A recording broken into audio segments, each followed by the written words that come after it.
Anda tahu kenapa sebuah perusahaan pinjol meng-hire DC lapangan? Apakah Anda tahu jawabannya? Jawabannya hanya satu, ya, karena ketakutan. Oke, setiap manusia itu ingin membalas apa yang mereka rasakan. Contoh, Anda diancam oleh orang, ya, sebagai manusia yang diancam, insting bertahan hidupnya adalah mengancam balik, ya kan? Begitu juga dengan pinjol, karena nasabah ini sudah banyak yang berani galbay, yang mana lawan kata berani adalah takut. Pinjol merasakan ketakutan karena keberanian nasabahnya untuk memutus jeratan pinjaman online dengan cara gagal bayar. Alhasil, karena pinjol ini ketakutan, mereka ingin menakut-nakuti balik. Ya, itulah insting manusia. Ketika takut, ingin menakut-nakuti balik, gitu kan. Pinjol-pinjol ini ingin menakut-nakuti balik nasabahnya dengan cara meng-hire DC lapangan. Oke. Namun, pada prakteknya sebenarnya DC lapangan ini tidak seseram seperti yang diharapkan pinjol. Ya, pinjol-pinjol ini sebenarnya nggak ada yang sadar ya bahwa DC lapangan itu tidak seseram, ya, tidak seseram apa yang diharapkan oleh perusahaan-perusahaan pinjol sebenarnya, ya, dan juga tidak seseram yang dibayangkan nasabah yang galbay sebenarnya. Oke, saya kalau jadi pengusaha pinjol, ya, tahu kalau DC lapangan ini nggak guna, ya, kunjungan cuman hahaha hehehe, cengangas cengenges, ya, hasil nggak ada, saya pecatin semua DC lapangan ini, ya, karena nggak guna. Oke, apalagi sudah tercium oleh HRD fintech, ya, bahwa pekerjaan DC lapangan ini hanya pekerjaan musiman gitu ya, job musiman, sebulan, 2 bulan, 3 bulan, resign, keluar gitu, hasil nggak ada, ya, hasilnya nggak ada, tapi gaji tetap harus dikeluarkan, harus diberikan, jadi ruginya double gitu loh, ya, untuk perusahaan itu ya, ruginya double. Kalau DC leasing, DC bank, ya, ada jaminannya, ada motornya.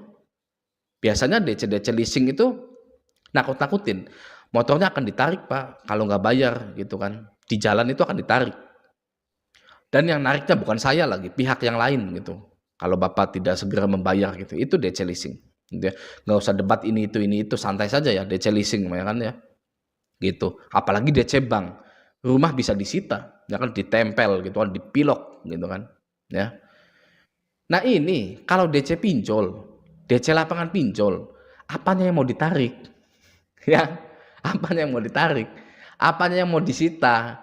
Perjanjian kreditnya beda. Oke, makanya kalau DC pinjol itu ya, DC pinjol itu nyuruh Anda jual barang Anda, ya kan? Jual aja Pak masnya Pak, jual aja motornya Pak, biar bisa lunas gitu ya.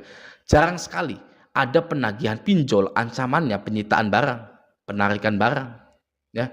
Bahkan tidak ada ancaman-ancaman seperti itu, ya kan. Anda kalau tidak percaya coba cek lagi WA penagihan dari DC pinjol itu yang Anda arsipkan di WA itu, ya. Ada nggak kalimat penyitaan barang?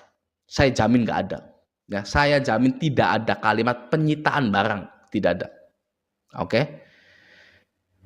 DCWA, DC lapangan itu tahu kalau pinjol tidak bisa menyita apapun dari nasabah pinjol yang galbay.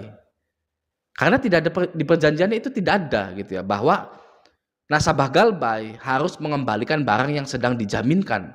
Wong tidak ada yang dijaminkan kok. Ya kan? Resiko galbay pinjol itu masuk slik OJK, kredit buruk, macet, tidak bisa pinjam-pinjam lagi, tidak bisa kredit motor, tidak bisa kredit rumah. Itu pun kalau misalkan kita DP-nya gede masih bisa di ACC. Ya kan? Jadi kecil sekali gitu loh. Apa namanya? Galbay di pinjol itu bukan masalah gitu kan. Masih bisa diakal-akali semuanya gitu kan. Oke? Resiko galbay pinjol itu masuk slik OJK, ya. Itu juga masih banyak yang pinjol-pinjol itu tidak lapor slik OJK bahkan, gitu kan ya. Oke. Jadi jangan sampai ya ketakutan Anda ini tidak berdasar. Oke. Anda takut DC lapangan, tapi tidak tahu alasan pasti kenapa Anda takut dengan DC lapangan. Ya. Harusnya Anda itu berdiskusi dengan diri Anda sendiri. Diskusi gitu loh, melakukan diskusi gitu kan di hati Anda gitu ya. Kalau DC lapangan datang ke saya gitu kan, ngetok-ngetok pintu, terus mereka nggak bisa nyita barang, ya kan? Nggak bisa, melanggar hukum, ya, menyita barang itu ya. Terus ngapain kesini-sini, gitu kan? Jadi sia-sia dong mereka kesini, ya, gitu kan? Iya sia-sia, gitu kan? Sangat sia-sia sekali yang namanya DC lapangan pinjol itu, ya. Makanya tujuan utama dari pinjol merekrut DC lapangan itu adalah untuk menakut-nakuti Anda saja, ya kan? Itulah tujuan utama dari pinjol merekrut DC lapangan, menakut-nakuti. Ya, orang tidak bisa tidak bisa disita barangnya, tidak bisa diambil, ya kan? Ya, itulah tujuan utama dari pinjol, menakut-nakuti Anda, oke? Anda hanya perlu berusaha tetap tenang jika DC lapangan datang. Sudah itu saja. Apa susahnya? Bersikap tenang. Ya. Selama ini Anda hidup sudah 20 tahun, 30 tahun, 40 tahun. Apa susahnya bersikap tenang jika DC lapangan datang? Ya. Perjalanan hidup Anda yang sudah Anda lalui itu puluhan tahun ini ya lebih menyeramkan daripada DC lapangan tersebut.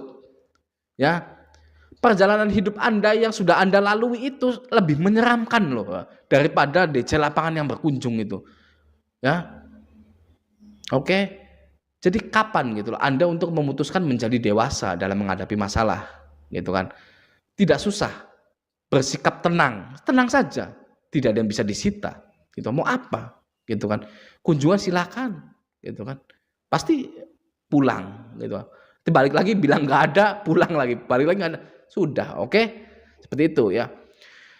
Saya dulu sama seperti Anda. Panik, was-was gitu kan. Ketika menuju Galbay ya, menuju Galbay itu saya itu panik, was-was gitu ya. Sama seperti Anda, tapi yang membedakannya adalah saya hanya butuh waktu 1 hari saja. Gitu loh ya. Bahkan kurang dari 1 hari. Ya. Saat saya Galbay serentak 24 aplikasi dengan total hutang 60 juta lebih ya, saya tidak mengedepankan ego bawaan manusia yang kacau itu. Takut, panik, stres, depresi. Ya. Saya tidak mengedepankan ego itu ya, tidak mengeluarkan takut, panik, stres, depresi. Saya sampingkan, oke? Saya itu mengandalkan analisa. Ya, kalau Anda mau tahu, saya itu mengandalkan analisa. Saya pisahkan sifat-sifat jelek manusia itu saya ganti dengan logika berpikir. Itu yang saya lakukan. Ya, contohnya begini ya. Cerita saya, ini, langkah pertama, ketika saya itu H1 gitu ya, hari pertama Galbay gitu ya. Saya langkah pertama menerima telepon masuk dari pinjol. Oke. Telepon masuk dari pinjol A, minta segera dibayar. Lalu telepon dari pinjol B, minta segera dibayar. Telepon masuk dari pinjol C, D, E, F, G, H, I, J, K, L, M, N, O, P, Q, R, S, T, U, V, W, X, Y, Z. Semuanya minta dibayar. Ya, 24 aplikasi itu ya. Lalu ya setelah saya menerima telepon tersebut, saya janjikan pembayaran di jam 12. Ya, saya janjikan pembayarannya. Setiap ada telepon, ada WA penagihan dari DC WA pinjol, saya janjikan pembayaran sebelum jam 12 atau di jam 12. Ya. Saya tunggu sampai jam 12. Nggak ada satupun yang saya bayar. Nah, dengan tujuan saya mau lihat seperti apa yang akan terjadi pada saya jika saya belum bayar tagihan lebih dari jam 12. Ya, saya penasaran. Oke. Anda tahu hasilnya apa? Setelah saya menjanjikan ke semua pinjol saya mau bayar jam 12, ya. Anda tahu hasilnya? Semua pinjol itu lalu merendahkan dirinya sendiri dengan mengatakan ditunggu sampai jam 3. Ya. Jadi memberikan waktu lagi gitu ya dengan cara merendahkan dirinya. Gitu kan, ya tadinya jam 12 gitu kan, tegas jam 12 harus dibayar gitu kan, nggak bisa bayar, ya udah jam 3 ya gitu kan ya.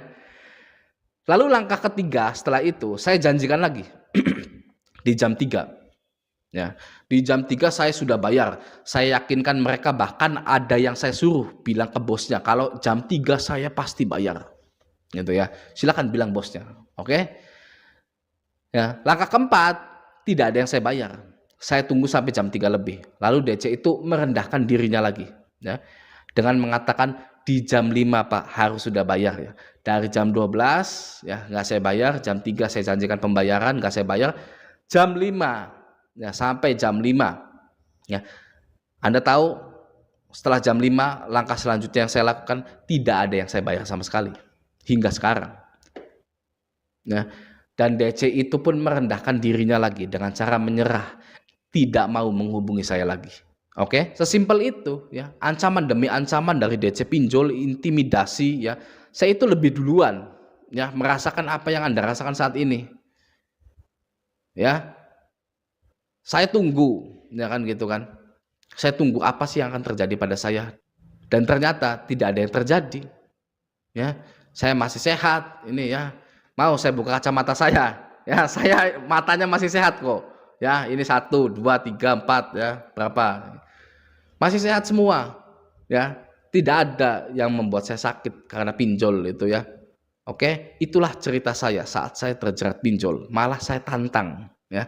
Malah saya kerjain dari awal saya galbah itu ya. Oke, saya mengenyampingkan ego ya, namun menggunakan logika. Oke, ketika Anda sudah mengunggulkan logika, maka Anda akan berada di atas dari pinjol-pinjol Anda itu ya.